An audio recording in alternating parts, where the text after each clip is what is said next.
Assalamualaikum warahmatullahi wabarakatuh. Di sini saya mahasiswa Polkesmab Kampus 6 Prodi D3 Keperawatan Ponorogo dalam rangka untuk memenuhi tugas bahasa Indonesia mengenai presentasi. Nah, langsung saja karena menurut pepatah mengatakan tak kenal maka tak sayang, jadi izinkan saya untuk memperkenalkan diri saya. Nah, ini nama saya Nabila Syifa Alfarita. Saya dari tingkat 1A. Lahir di Ponorogo 9 Desember 2001. Hobi saya membaca novel, membaca komik. Lalu juga status studi saya mahasiswa Politeknik Kesehatan Kemenkes Malang, Kampus 6 Prodi D3 Keperawatan Ponorogo. Baik, itu tadi mungkin sedikit biodata dari saya. Langsung saja. Di tahun 2020 ini kita mengalami masa-masa sulit karena adanya wabah penyakit yang cukup mematikan, yaitu COVID-19, yang penularannya sangat cepat dan mengakibatkan banyak sekali masyarakat Indonesia yang terinfeksi dan positif COVID-19. Hal ini juga berdampak pada tenaga medis yang kewalahan dalam menangani para pasien COVID. Nah, maka dari itu saya akan sedikit membahas mengenai kecemasan tenaga kesehatan dalam upaya pencegahan COVID-19. Mungkin kalian sadar, ada yang tidak sadar juga, bahwa sebenarnya penambahan kasus-kasus baru infeksi virus corona yang dikonfirmasi positif di Indonesia masih terus bertambah setiap harinya. Dalam situasi pandemi COVID-19 seperti ini diperlukan kerjasama dari semua pihak, baik dari masyarakat maupun dari pemerintah, media, dan tentunya tenaga kesehatan. Namun fakta menunjukkan bahwa masih ada ketimpangan jumlah tenaga kesehatan yang menangani COVID-19 di Indonesia. Sebaran tenaga kesehatan juga dinilai masih menumpuk di kota-kota besar saja, belum menyeluruh ke kota-kota maupun daerah-daerah yang mungkin terpencil. Kondisi ini membuat sebagian besar tenaga kesehatan kewalahan, baik fisik maupun mentalnya. Selama ini banyak dari kita kan yang berasumsi bahwa kita tuh harus lebih memfokuskan pada kesehatan fisik maupun mental masyarakat dalam menghadapi COVID-19. Padahal di sini kondisi kesehatan mental para tenaga kesehatan tak kalah pentingnya. Hal ini berpotensi menimbulkan tekanan psikologis bagi para tenaga kesehatan. Kecemasan, rasa takut, stres, hingga depresi, apalagi belum ada kepastian kapan pandemi ini akan segera berakhir. Nah, lalu faktor apa saja yang mempengaruhi? Yang pertama yaitu kasus COVID-19 yang terus bertambah. Nah, semakin banyak pasien yang harus ditangani membuat tenaga kesehatan stres, mempengaruhi konsentrasi, karena kelelahan, iritabilitas, kecemasan, dan juga karena menjaga pasien yang terkena positif COVID juga mengakibatkan insomnia, kesulitan tidur, seperti itu.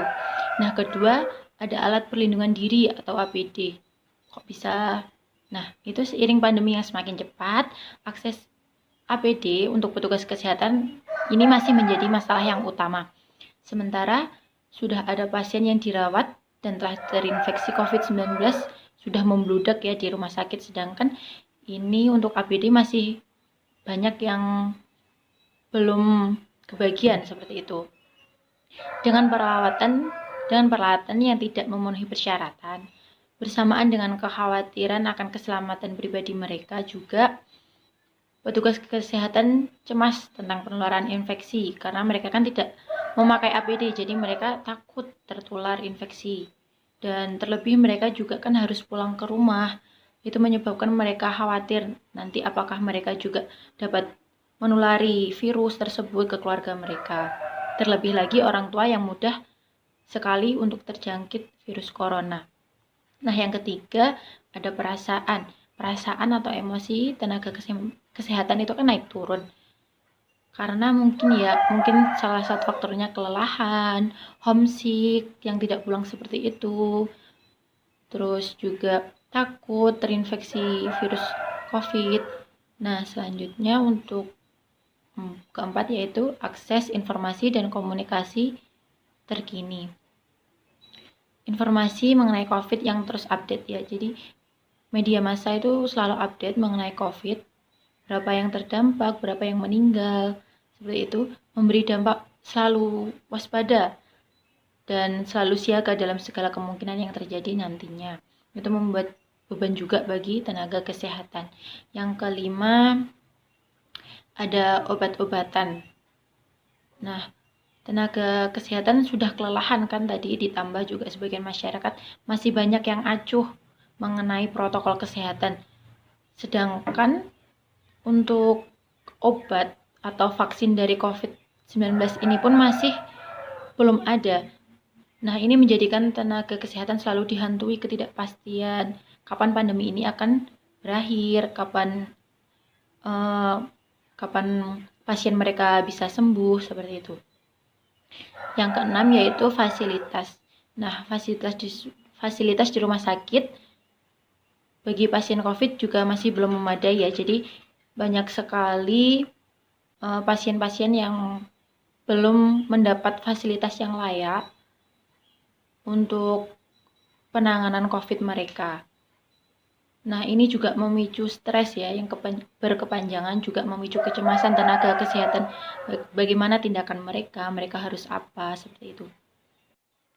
Nah, selanjutnya yaitu kasus COVID yang terus meningkat mempengaruhi kondisi psikologi tenaga kesehatan. Apa sebenarnya faktor terbesar hal tersebut? Nah, yaitu salah satunya ketersediaan APD dan juga status kondisi mereka. Nah, kenapa kok dua faktor tersebut? Karena krisis kesehatan ini berskala besar ya untuk COVID-19 seperti ini.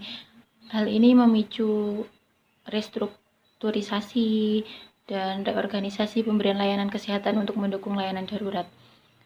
Untuk perawatan intensif medis dan unit perawatan berkelanjutan, para profesional kesehatan mengarahkan semua sumber daya tenaga mereka untuk memberikan bantuan darurat dalam iklim ketidakpastian yang umum ini. Kekhawatiran tentang kesehatan mental, penyesuaian psikologi, dan pemulihan pekerja perawatan kesehatan yang merawat pasien dengan COVID-19 mulai muncul. Nah, para profesional perawatan kesehatan, terutama mereka yang berada di garda depan, beresiko lebih tinggi terinfeksi. Karena yaitu mereka bekerja di bawah tekanan ekstrim, terpapar stres tinggi, waktu kerja yang lama, beban kerja yang berlebihan, kadang-kadang tanpa pelatihan yang tepat, peralatan pelindungan yang belum memadai, dan bahkan kemungkinan didiskriminasi oleh masyarakat. Mereka juga menghadapi situasi yang belum pernah mereka alami sebelumnya kan, seperti mengalokasi sumber daya tenaga mereka untuk pasien, sedangkan mereka sendiri juga membutuhkan istirahat ya, dan juga penyediaan perawatan dengan sumber daya yang terbatas atau tidak memadai, kurangnya APD tadi, dan ketidakseimbangan antara kebutuhan mereka sendiri dengan kebutuhan pasien. Tenaga profesional kesehatan juga sangat rentan mengalami kelelahan fisik, ketakutan, gangguan emosi, stigmatisasi, insomnia, depresi, dan kecemasan, kesulitan konsentrasi, bahkan juga bisa gejala stres pasca trauma. Ada juga laporan dari staf medis menggambarkan kelelahan fisik dan mental, perasaan tersiksa, keputusan triase yang sulit tentang pasien mereka, ada rasa sakit kehilangan pasien, kan banyak ya ini COVID-19 korbannya banyak ya yang meninggal. Lalu juga dari kolega mereka yang di garda terdepan hingga kehilangan nyawa. Di samping itu juga risiko terinfeksi yang tinggi.